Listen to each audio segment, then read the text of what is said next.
The United States imports oil from Saudi Arabia, cars from Japan, TVs from Korea, and whiskey from Scotland. So what do we import from India? We import people, really smart people. And as you're about to see, the smartest, most successful, most influential Indians who've migrated to the U.S. seem to share a common credential. They're graduates of the Indian Institute of Technology, better known as IIT. Made up of 7 campuses throughout India, IIT may be the most important university you've never heard of. This is IIT Bombay. Put Harvard, MIT, and Princeton together, and you begin to get an idea of the status of this school in India. You compute the capacity of the column. IIT is dedicated to producing world-class chemical, electrical, and computer engineers. And then you plug this back in and you... With a curriculum that may be the most rigorous in the world. Getting here is the fervent dream of nearly every schoolboy. With a population of over 1 billion people in India, competition to get into the IITs is ferocious. Last year, 178,000 high school seniors took the entrance exam called the JEE. Just over 3,500 were accepted, or less than 2%. Compare that with Harvard, say, which accepts about 10% of its applicants. The IITs probably are the hardest school in the world to get into. In the whole world. To the best of my knowledge. Veena, significant would you say the impact of IIT graduates has been on the American technology revolution? It's far greater than most people realize. Microsoft, Intel, PCs, Sun Microsystems, you name it. I can't imagine a major area where Indian IIT engineers haven't played a leading role. Leading role. A leading role, and of course the American consumer and the American business in the end is the beneficiary of that. It isn't just high tech. The head of the giant consulting firm McKinsey & Company is an IIT grad. So is the vice chairman of Citigroup and the former CEO of US Airways.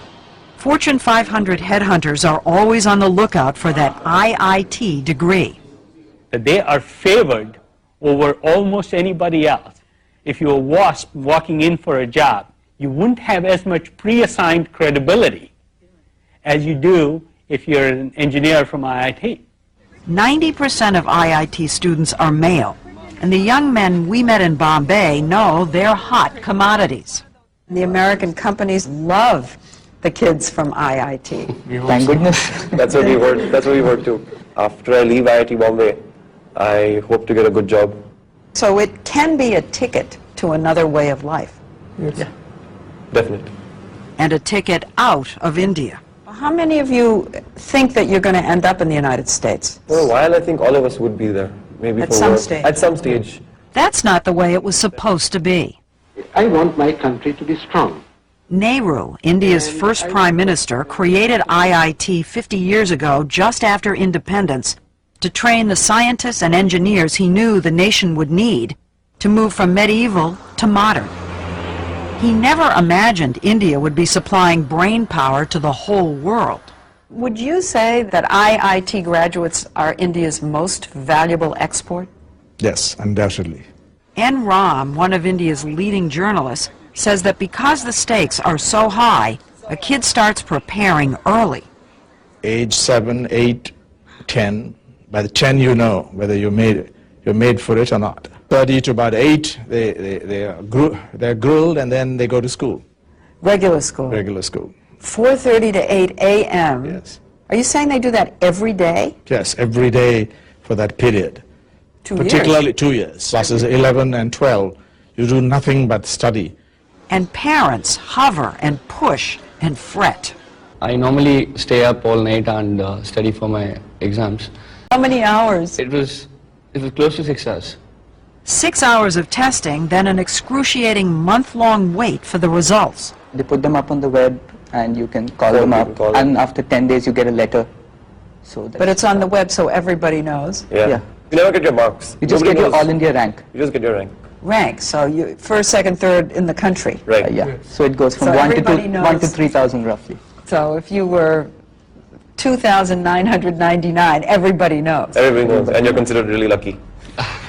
The top rankers get their photographs in the paper and all. So The high ranks. the high Yes, ranks. he's one of Of them. course. You were one of them? Yeah, somewhat. Yeah. What number? I was 196. Did you get your picture in the paper? Oh yeah. The ranking isn't just an ego trip.